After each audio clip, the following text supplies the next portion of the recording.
I'm from Lyon University, and I have worked most of my life, which is starting to mean quite a long time now. I've worked most of my life on the French Enlightenment of the 18th century and on Jean-Jacques Rousseau in particular. I don't know what to say about myself. Many of you know me. I was at the University of Pennsylvania, and I was trained in the medieval Greco-Arabic history. Among other things, I do Persian and Arabic studies. I have been at LUMS lately, and most recently, about a couple of weeks ago, I joined the IBA in Karachi, looking after their forthcoming program in the social sciences and the liberal arts. And I think that is enough. Thank you very much, and all of us are very thankful to the Oxford University Press for the invitation, and of course it's a great opportunity as far as the learning process is concerned. So the cultural enlightenment per se, what we can discuss and to what extent we can basically have a very interesting participation as far as cultural enlightenment is concerned. Michael, we'll start. Thank you, Brunis. I'm going to start with a sentence in French, but before that I'd like to say what an honor it is to be here, to thank the Karachi Literary Festival for that, and to thank the French authorities, the embassy and the Alliance Française here in Karachi. La lecture. A book is just a little pile of dry leaves unless it becomes a great form full of movement, and that's reading. So in this Writers' Festival, I suppose I'm, like some of you in the audience, very much on the side of the reader most of the time. I'm not a creative writer, I'm a critic. I think that's an important side to our thinking and our reflection these days as well. Now, cultural enlightenment, it's a term that has a relevance today. I'm going to speak mainly in fact about Jean-Jacques Rousseau. Jean-Jacques Rousseau, who is there at the heart of the French Enlightenment of the 18th century. And the questions that I want to raise, although I'll try to go beyond them in my conclusion, the questions I want to raise, obviously very briefly in 10 minutes, are questions of authority. Why do you listen to what I say? What does that mean? Questions of authority and questions of marginality in their relationship with authority. Jean-Jacques Rousseau was born not in France but in Geneva 301 years ago in 1712. His tercentenary was celebrated in many, many parts of the world last year. And it's interesting that he is really at this stage I would say the dominant figure in our reflection on the French Enlightenment, in the sense that Voltaire has an enormous cultural prestige. Other writers like Diderot make a huge contribution through the great French encyclopedia of the 18th century. But the person whose thinking still seems most alive today, it seems to me, and it's not just because I've spent a lot of time thinking about him, the person who seems most alive today is Jean-Jacques Rousseau. Now, I'd like to link that, first of all, to questions of marginality, and then to suggest how authority begins to be formed in the modern era, how you reach a status, how you acquire a status that means that people listen to what you say. Because if you want to be marginal in European terms in the 18th century, you'd be hard put to do better than Rousseau. He made his career largely in France, in a Catholic country, at a time when there was no religious toleration in Europe, but he was a Protestant, and although for a while he denied his Protestantism, he went back to it. In a hierarchical society dominated by an absolute monarchy with an extremely powerful church and an extremely powerful aristocracy, he was a man who started from nowhere. He ran away from home when he was 14 and a half. He never in his entire life sat down on a school bench. He's a person who is entirely self-taught. And in the period between when he ran away from Geneva at the age of 14 and the period when he became a great figure of the French Enlightenment, he knew times when literally he didn't know where his next meal was coming from. He knew times when he slept in the open air because he had no bed to lay his head in. And of course, in 18th century Europe, that was far from being an uncommon experience. So that he socially, he belongs to an outside class, an underclass, a great class of wanderers, of vagrants, of people with absolutely nothing, who made up a great part of the European population at that time. So that would be the first thing, I think. That's the crucial forming factor, I think, in his marginality. And I suppose the second thing I'd add is that when he went to Paris and started to try and make his impact, first as a musician, because he was a musician too, then as a writer, he ran into, again, the problem of an extremely hierarchical society where roles were allotted from birth, and he had no role. And he was one of a new breed of writer who had to establish themselves by the sheer authority of their use of language. And I think that's a second thing about him that is significant, that he wasn't a product of the French university, he wasn't a product of French theology, he didn't belong in any of these centers, and as I say, he was even of a different religion from the dominant state religion in France at the time. And I think it seems to me that the interesting thing about Rousseau is precisely that everything that works to his disadvantage, he turns it into an advantage. And that is why he is in some ways a kind of quintessentially modern figure. Quintessentially modern, obviously, the fact that he had an enormous impact in so many different fields plays a role as well. He wrote the best-selling French novel of the 18th century. He, you might say, invented the genre of autobiography. He was, and this I think is very important, one of the first people to suggest that if our lot is an unhappy one, if we are miserable, then it is not because we were born to live in a valley of tears, it is because we live in an unjust, unequal society, and that we are alienated from our true nature. And of course, he was the author of The Social Contract, which is the work that makes him famous all over the world, the work that has been translated into every language, the work that gives him his position as one of the great political thinkers. Up there, some people would say, I wouldn't dare to say this, I'm just a literary scholar, not a philosopher, up there with Plato, up there with Machiavelli, up there with John Locke.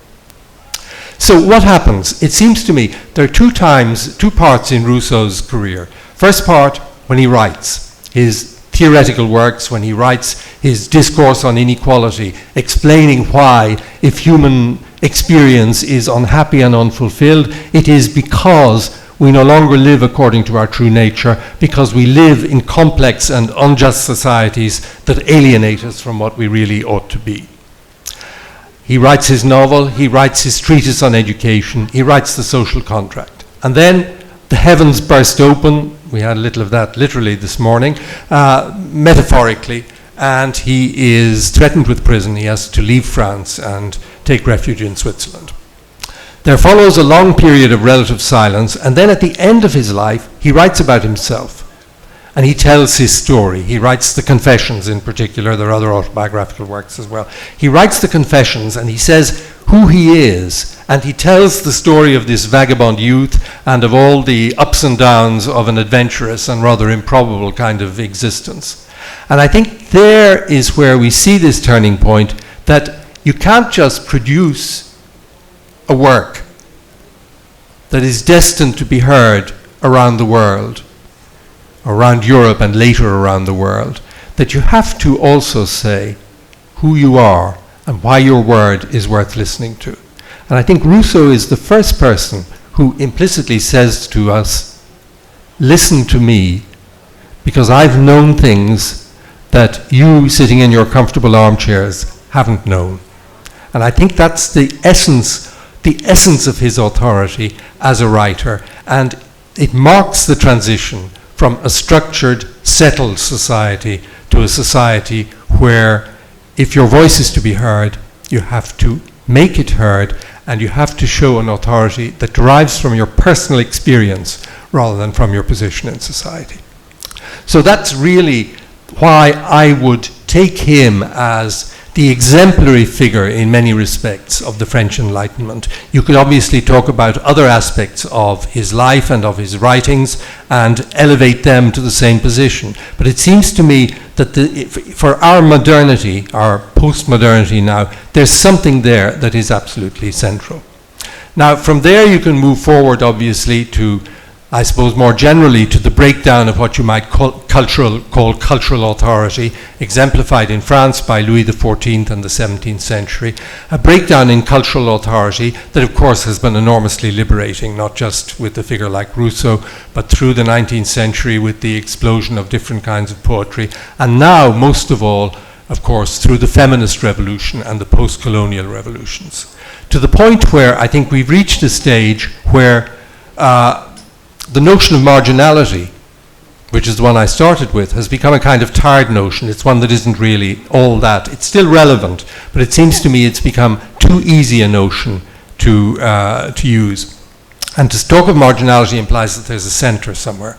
I don't think there's a centre anymore. I think that, therefore, the notion of marginality becomes problematic. But ultimately, and this will be my last word, ultimately, I think, the writer escapes from something when traditional notions of authority breaks down. And the French 19th century poet Rimbaud talked about the writer as a man with winged feet, with wings on his feet. And I think that exemplifies something, not just for our globalized society in the sense that people get on planes and travel thousands of miles to make their work known and to meet other writers and so on, not just in that sense, but because the writer ultimately is one of the people who are able to assert their freedom and escape from the shackles of various kinds of authority. And for that, Rousseau, I think, was a model. Thank you. Thank you very much, Michael, for your illuminating talk and sticking to the time line. Would now request our next speaker to kindly spell out, to enlighten us about cultural enlightenment in all part of the world, or in this region, or I mean, it is up to you. How you basically define cultural enlightenment and the variation in the definition of cultural enlightenment by Michael and yourself. Is there a definitional problem? Well, I don't think there's any definitional problem, and I'm not going to define anything. You know, this session has suffered a little setback, namely that the Farhan Hanif Siddiqui Sahab, who was the motive force explaining the concept of this session, is not here, and in a way I think it's a blessing in disguise, because then we'll have more time to talk about things. You know, I was a little puzzled as to what I'm doing in this session, because you see, the word enlightenment usually has to do with the European phenomenon of the 18th century, and to use it in a broader sense is a little awkward. So I inquired about it, and I was told that one can use this term in a broader sense. So not enlightenment, not with a capital E, but with a small e. Any open-mindedness, any liberal approach to different cultural phenomena can be discussed in this. And since my studies, my expertise lies in the Greco-Arabic transmission movement, I was told that I could talk about the Greco-Arabic phenomenon. Now, I think that let me point out something which is historically very, very significant. And it is that there are two phases of transmission of knowledge in world history that are crucial to contemporary world.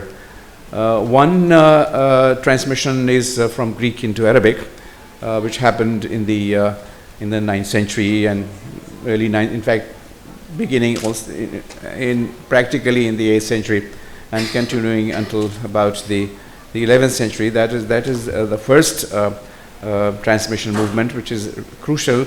And the second one is the Arabo-Latin translation movement, when Arabic texts were translated into Latin, and it was done in both cases. They were done on a pretty massive scale. These are two significant moments in human history.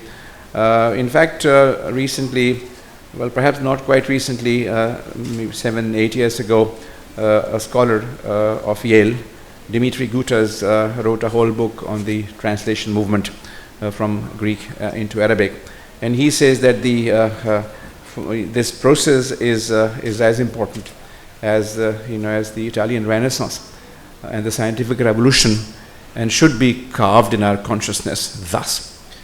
Now let me explain what the implications are. There are some facts which are mind-boggling, eye-opening. For example, there are many Greek texts, classical Greek texts, which are only available in Arabic. The Greek has not been preserved. We don't have Greek originals anymore. We only have Arabic versions anymore. On the other side, there are many Arabic texts which are available only in Latin and not in Arabic anymore. They have not been preserved. We only have Latin versions. We don't have Arabic versions.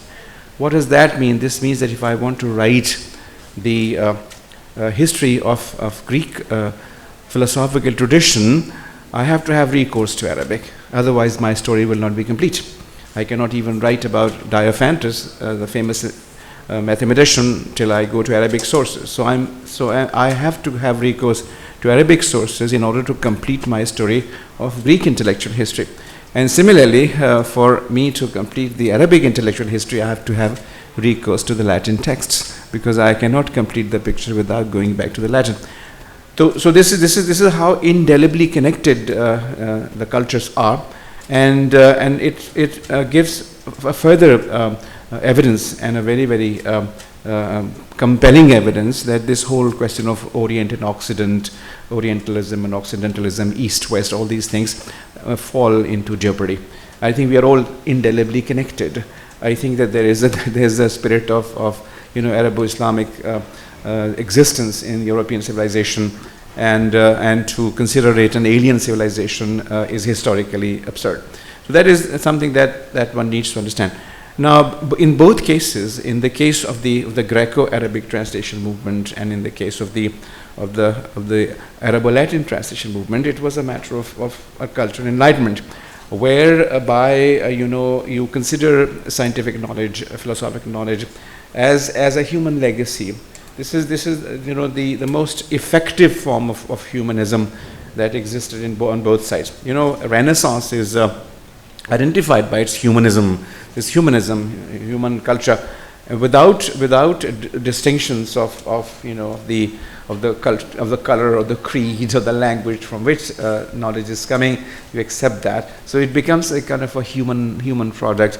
And this humanism is what explains both phenomena, the Arabo-Latin and the Greco-Arabic. Without that, it wouldn't have been possible. And without that, and I say it with responsibility as a historian, that without that we could not possibly have imagined the scientific revolution. It wouldn't have happened. If you were to ask me to write a history of, let us say, non-Euclidean geometry, I have to begin with Al-Hazan, Ibn al-Haytham. Ibn al-Haytham is fully available in Latin. His De Aspectibus, Kitab al-Manadir is in Latin.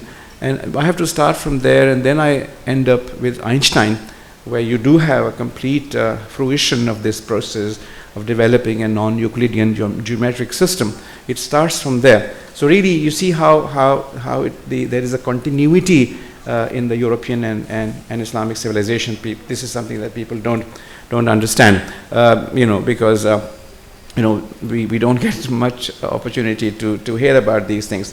Now I want to make a few more comments, and then I will end.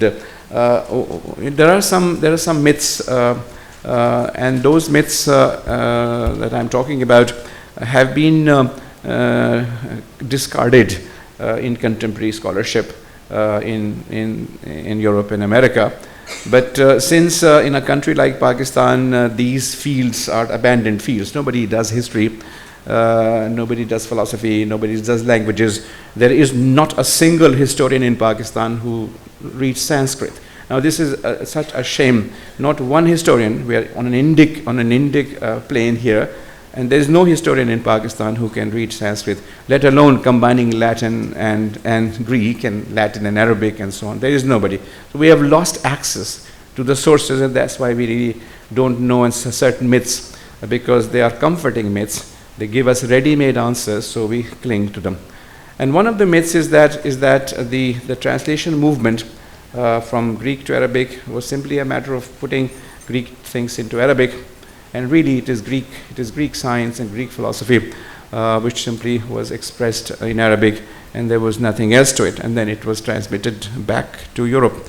Now this is a complete myth, because the word translation here really is inappropriate. One should rather say renderings, because it involves reconceptualization. And the reconceptualization is to such a degree that you cannot recover the Greek back from the Arabic. It's impossible. I can give you one example, and which, this is a glaring, compelling example. That, for example, in the case of Diophantus, as you can very well guess, is a Greek name. Diophantus has this work called Arithmetica, which is in number of volumes. By the way, most of the volumes are not available in Greek; they are only available in Arabic translations. Now, the Arithmetica of Diophantus has been translated as Kitabul Jabr, the book of algebra. Book of algebra was not known in the Greek tradition. Al-Jabr is an Arabic term. So how come it became Kitab al-Jabr? How come it became a book of algebra? This means that there was a process of reconceptualization. Certain arithmetic processes were looked at from the point of view of a new discipline of algebra, and Al-Khwarizmi is to be credited with that, and it became Kitab al-Jabr. If you give that back to a Greek, he will not be able to recover Arithmetica out of that, neither lexically nor conceptually. Lexically, in terms of dictionary meaning, it will not give you that meaning, and conceptually, there is no concept of algebra. So this is how profound the whole historical process is. So one must understand this. And then one more thing is that in the ocean of the Greco-Arabic tradition, in that ocean, many rivers other than Greek were also falling. So there was a Sanskrit tradition coming. Many Sanskrit works were translated into Arabic. Persian material was coming into it. Babylonian material was coming into it, and things were cross-fertilizing each other. And without this cross-fertilization, which characterizes this scientific philosophical tradition, this enlightened philosophical tradition, we could not possibly have development in science. And I say it not as a matter of propaganda, but as a matter of serious, responsible historical statement. For example, just one example, and then I probably should end. The credit of solving the cubic equation goes to Umar Khayyam, who is also a great poet. Umar Khayyam solves the cubic equation, and the cubic equation when the unknown is in the third degree is not possible unless you use conic sections, meaning that you have to combine algebra and geometry in order to solve it. Otherwise, you cannot solve it. Other forms of lower degree of equations can be solved algebraically, like linear equations or quadratic equations.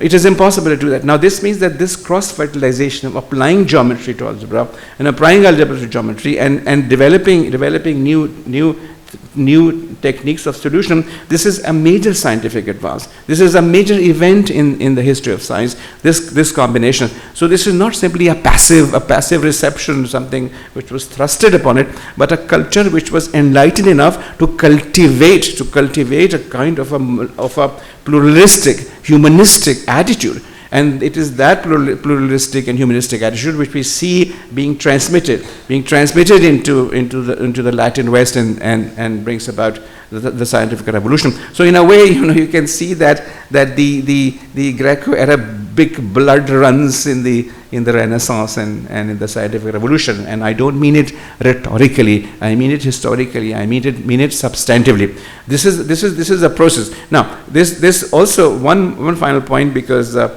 we have a scholar here of contemporary issues, that if that is the case, then really what is happening today is something that we cannot essentialize. We cannot say that essentially Madaris are bad, essentially Islam is a violent religion, essentially Muslims are really are not broad-minded people, they are rigid people. Something has gone wrong. You see, this is an antidote to essentialism. One cannot project back into the past and essentialize what is happening today. This means that we have to look for reasons. You have to find out what went wrong, what happened.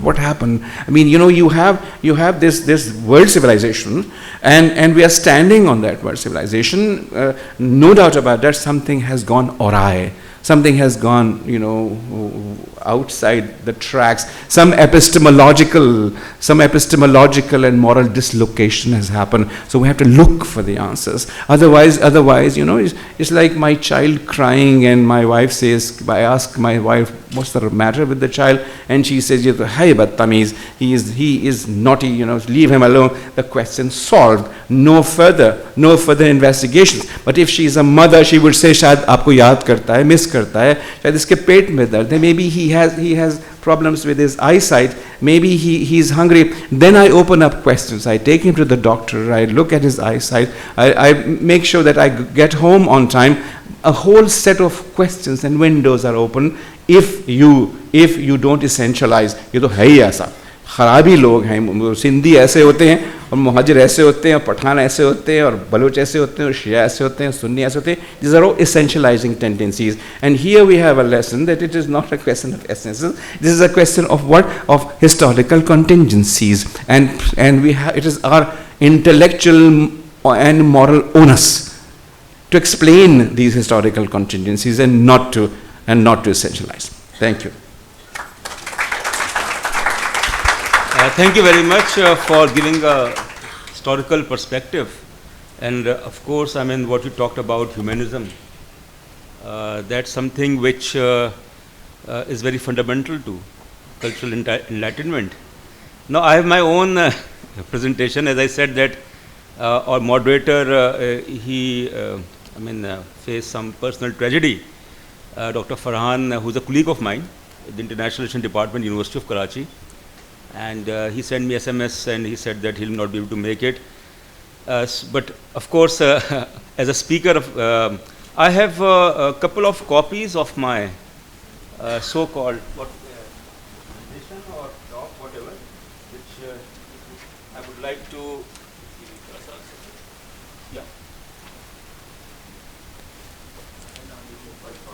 So, I'll discuss briefly 4 important points as far as cultural enlightenment is concerned. Of course, as a contemporary, as he pointed out, which really bothers me. The first thing is the gap which we see as far as the West is concerned, and as far as the Muslim world is concerned, as far as the developing world is concerned.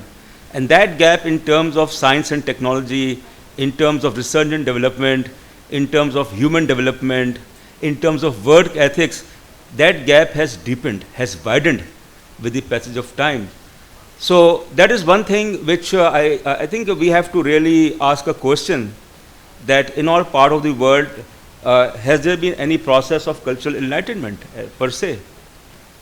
Because in case of Europe, which passed through the process of 400 years, Renaissance, geographical discoveries, Age of Enlightenment, and of course explorations, industrial revolutions, unifications of Germany and Italy, First World War, Second World War, and along with that the innovations. So there's a whole lot of a history too, as far as cultural enlightenment is concerned, and the role of the philosophers, that how Rousseau, how John Locke, how David Hume, how Montesquieu, and how Immanuel Kant, they influenced the process of cultural enlightenment. So this is the first thing which we need to understand, the gap which exists between us and them. Them meaning as far as the West is concerned, and that gap is widening day by day in terms of science, in terms of research, in terms of development. It doesn't mean that we don't have a process of research. We have a process of research, but that process of research is not basically which can lead to creativity or innovations or something like that in a big way. So the second thing which I think that when we talk about extremism, intolerance, radicalization and terrorism, these things, the question is that how the issues of intolerance, extremism, radicalization and terrorism can be successfully dealt by promoting the culture of reasoning, tolerance, humanism at the grassroots level. That why is it so that our society tends to be very angry? There's antagonism, there's anger, there's aggression, there's militancy, there's intolerance, there is extremism, there's radicalization. So is it not because of the fact that we don't have a culture of reasoning? As he very well pointed out, my predecessor, that we have failed to primarily promote questions, that how questions can make a difference. Questions of path breaking, which can lead to a lot of structural change in our society. Reasoning, rationality, doubt, the culture of doubt. Do we have a culture of doubt in our society? Quest for knowledge. Is our society knowledge friendly? I'm not saying that our society is not knowledge friendly as such, but much is desired as far as knowledge is concerned, as far as, because unless we have a process to seek knowledge and to transform that knowledge as far as power is concerned, I don't think that we'll be able to make it. Then of course, as far as tolerance is concerned, as far as research is concerned, as far as humanism is concerned, and promotion of art and culture. To what extent we are friendly, to what extent we are amenable to art, culture, music, science, technology, research, development.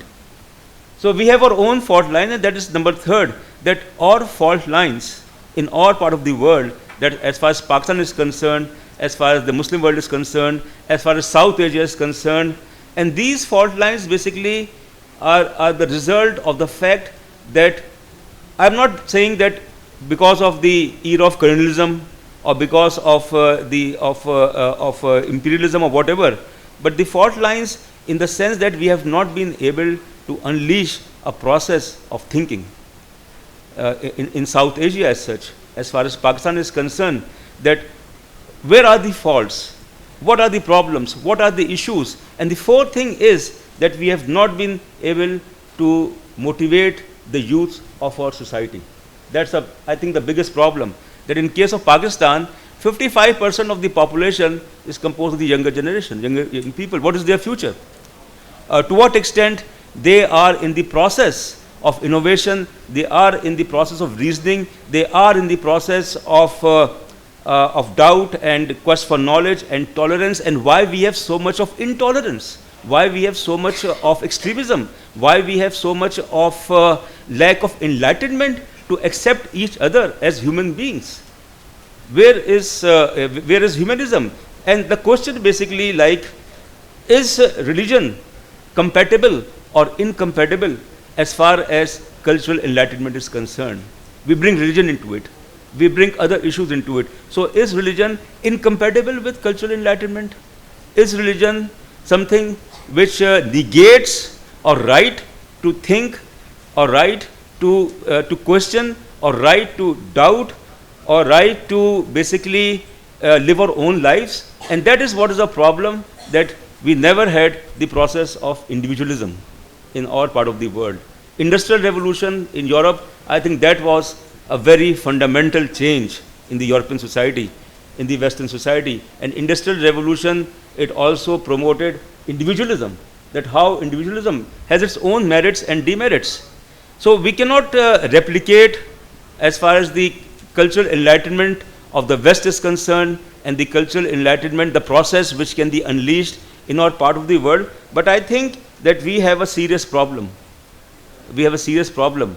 And that problem basically questions that do we have a culture of tolerance? And enlightenment, basically what I gather, what I basically feel, that what Rousseau said, fine, but enlightenment basically means, from my point of view, it means my right to have an open society. Openness. That is enlightenment, based on reasoning, based on rationality, based on things which I feel must be answered. Questions must be answered. To sum up, I think we need to rethink our cultural paradigms. In our society, we have to rethink it. And the fact basically that is our culture a conservative culture? Is our culture a culture which is a mixture of a liberal culture or a conservative culture? And why is it so that the very meaning of secular is misunderstood? What is secularism all about? Does it mean the separation of church and state as it happened in case of Europe after the Treaty of Westphalia? Or it means neutral status of a neutral role of a state? What is secularism? And that has something where a lot of clarity is required in our thinking, in our mindset. And again, I think it is our educational system, it is our capability to enrich, to empower our youths and those who are basically marginalized, those who are not able to get good quality education, because a good quality education, whether it is at the lumps, where, I mean, apparently it seems a good quality education, or at the IBA, or, you know, various other institutions or abroad. So is it not true that a good quality education, those who can afford a good quality education can open their minds? I'm not saying that their minds are opened because of 100% open because of good quality of education, but of course they get the exposure. They get the exposure since at the grassroots level. They get the exposure at the school level. They get the exposure at the college level. They get the exposure at the university level. And that basically contributes as far as the empowerment of their mind is concerned, which is not the case with the vast majority of school-going children or those who are not going to school. So that is something which I think we are at the crossroads as far as cultural enlightenment is concerned. And the reason is primarily that we have not been able to answer some of the unanswered questions, whether it is because of religion, whether it is because of a tribal system, whether it is because of a feudal system, whether it is because of the fact, as Dr. Numan pointed out, that we are not able to answer, to listen to questions.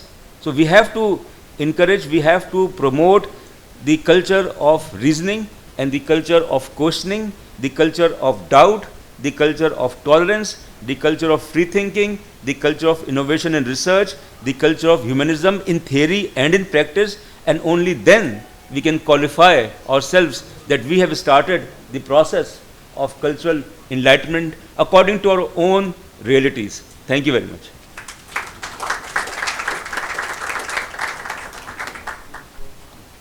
So now we have time for, I hope I have not exceeded. That's all right. Sorry for that. Now we have time for Q&A session, and please, introduce yourself, and please be brief, precise, and specific, and whom you want to ask.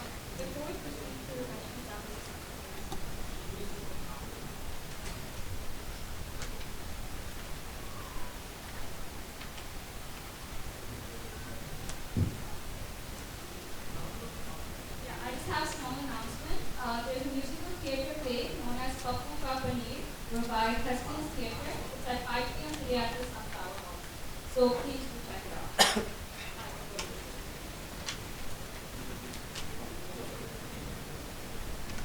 I'm from Texas, and Michael, you reminded me of a good friend.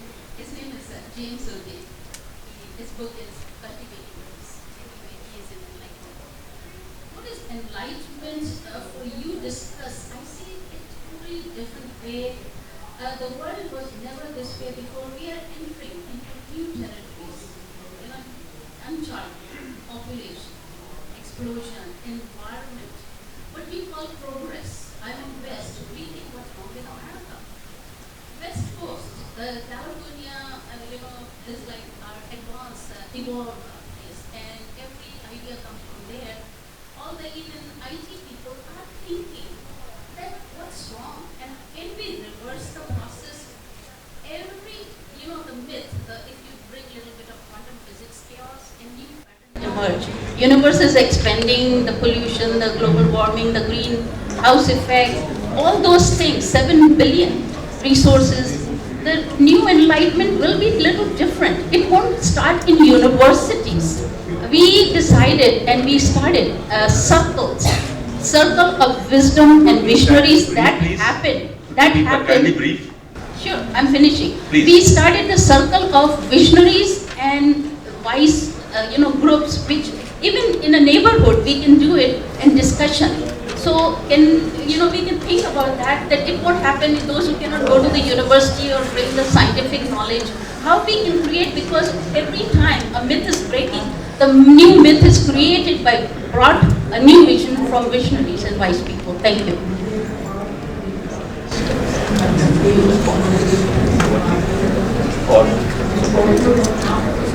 Okay. Comment. Yes, please. Question is, you are repeatedly say Muslim world. Is there any existence of the Muslim world or Jewish world or Christian world? Okay, Muslim world, right.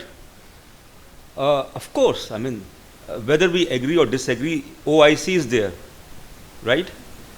Organization of Islamic Conference, it is there. Muslim world per se, like stretching from Morocco to Indonesia, but there is the concept of Ummah. Whether we agree or disagree, there is a concept and it has an appeal.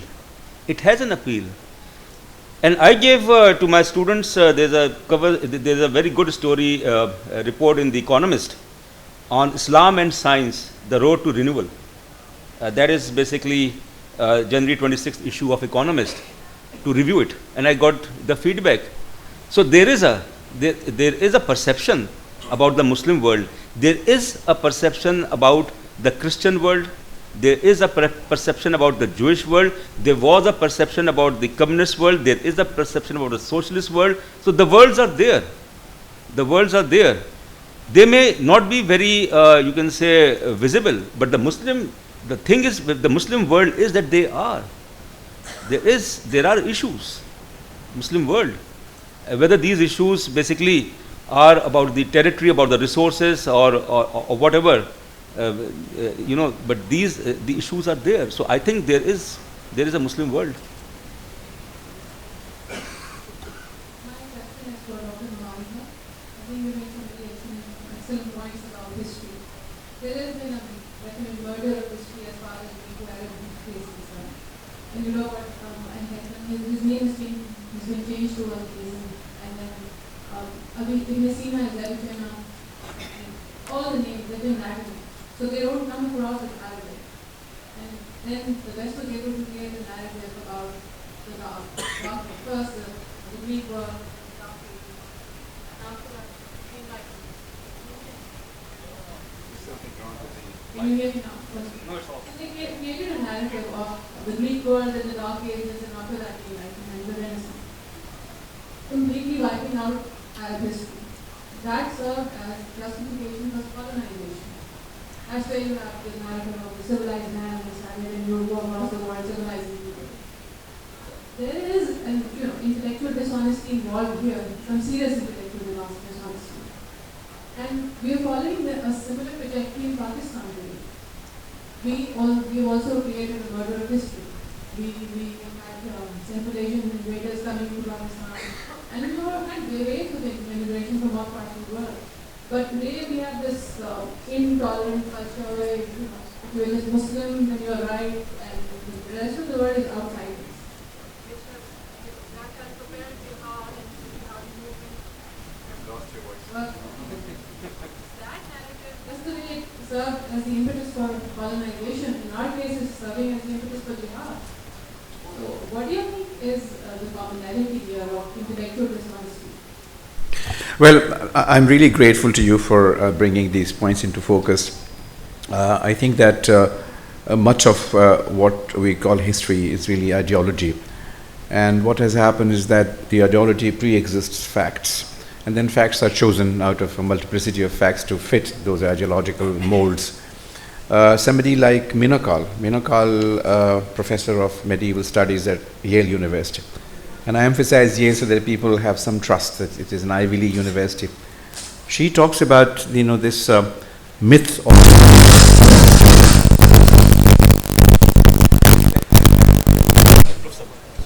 Can I? Yeah, please. I think I've lost the. You have my sound. Yeah, yeah. So she talks about the myth of Westernness, the myth of Westernness, and I really urge, if we are serious, if it is not rhetoric, much of what we do is rhetoric. बातें करते हैं ना, नारे हैं, buzzwords, they're buzzwords. If we really are serious, we have got to read these studies. Minokal is a very important historian, contemporary historian.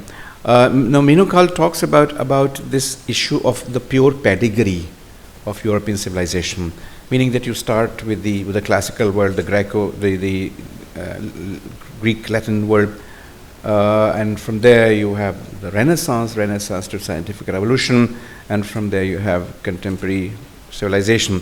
This pure pedigree is a myth. It is not the case. You can imagine that there was the Arab presence in Spain in 711, right? The very beginning of the 8th century, the same time as Sindh was invaded. Now, and the presence there is for over 700 years. It is impossible, just impossible, rationally speaking, that there would be no impact. So there were impacts. So there is a lost chapter, and that lost chapter has to be recovered. And the only way to recover it is through language training. हमारे मुआशरे से ज़बान ख़त्म हो गई है. We have no English. We have hardly any English. English भी टूटी फूटी काम चलाऊ होती है ना. Just a street. Just get by somehow. People hardly speak in complete sentences. We have no Arabic left. We have no Latin left. We have no German left. We have no French. Farsi, Arabi, Saraiki, Pashto. We have lost all of that. It is really very, very, very important for us to have recourse to that literature, so that we are able to see. You're right, Ibn al-Haytham has become Al-Hazan, and Avicenna is Ibn Sina. That is true. People don't even know, for example, that the word algorithm, which is used in computer language these days, algorithm, it is written with a TH, it should be with SM, algorithm. In Oxford English Dictionary, it is algorithm, and the vulgar form is algorithm. It is al-Khwarizmi, the name of a mathematician. We have forgotten all of that. And I think that it is not simply a romance with the past. It is not just a romance with the past. It helps us explain ourselves. It helps us look in the right directions to explain our problems. There is no language, there is no conceptual know-how at all in which one would express contemporary conditions in these societies. You know, मेरा दर्द नग़मे बेसदा, मेरी ज़ात ज़र्रे बेनिशान. मेरे दर्द को जो ज़ुबान मिले, मुझे अपना नामो निशान मिले. There is no language. I mean, I am having a heart attack, right? I have no concept of a heart attack. I go to the doctor and I complain of toothache. And the doctor treats me of toothache, because neither the doctor nor the patient has a notion of cardiac infarction. You have to have a notion, a conceptual notion. The doctor immediately will translate it into conceptual terms and begin to treat. But if the doctor doesn't have the notion, he will not be able to treat that. So this is the problem. I'm very uncomfortable with the translations, quick translations that people make. For example, it is wrong to call ulama clergy. They're not clergy. Clergy is institutionalized. These ulama are private people. Anybody can go and become an imam of a mosque. These madaris are not seminaries. They are not religious orders. There's no pope there. There's no Vatican there. It misleads because it imports certain notions thrusted upon a system which does not admit it. So if we are serious, there is a huge intellectual challenge upon our shoulders. And really, if I may say this, I have a very distinguished audience here, that I see the ultimate problem as being an intellectual problem. The problem is not economic or whatever, it is an intellect. Hamara akhri masla, ultimately it is an intellectual problem. We cannot explain ourselves.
Yeah, the solution. I mean, there's nothing new about it. What I will talk about or I'll suggest, basically, it is the responsibility of a state to make sure that till high school level, education is free, compulsory, and of a good quality, and eliminate discrimination as far as education is concerned. There has to be standardization. There has to be uniformity. There has to be a policy which needs to be implemented in tandem. That is the responsibility of the state. The state has to. What about Pakistan? The state of Pakistan? I don't think so. I'm sorry, but I don't think so, because with such people, as their children themselves, they study not in government schools or government colleges, but they study in private schools or abroad. What what should we expect from them? And we have gone back. I agree with you. We have gone back like 50 years ago or 40 years ago. There was some standard, there was some quality as far as education concerned. Not anymore. It has gone down. We have gone back, retrogression. So I don't see a quick fix solution. There has to be a process. There has to be on the part of the state, as a state collect taxes, and it is state's responsibility to take care as far as education is concerned, and then in tandem, meaning like it has to be a uniform policy. Free, compulsory, good quality education to all the school-going children of Pakistan, regardless of their social, economic background. Don't you think the food first be in the tummy? No, if we just think about if, we have to start from somewhere. Food is, of course. I agree with you. For 180 million people of Pakistan. But then along with that, you have other needs, and without better education for all, I don't see a qualitative change as far as this society is concerned. So I think this brings an end as far as this session is concerned, which has been very useful and fruitful, and I am sure that we are very clear about enlightenment as such, and we wish that if there is a process of meaningful enlightenment in all part of the world. Thank you very much.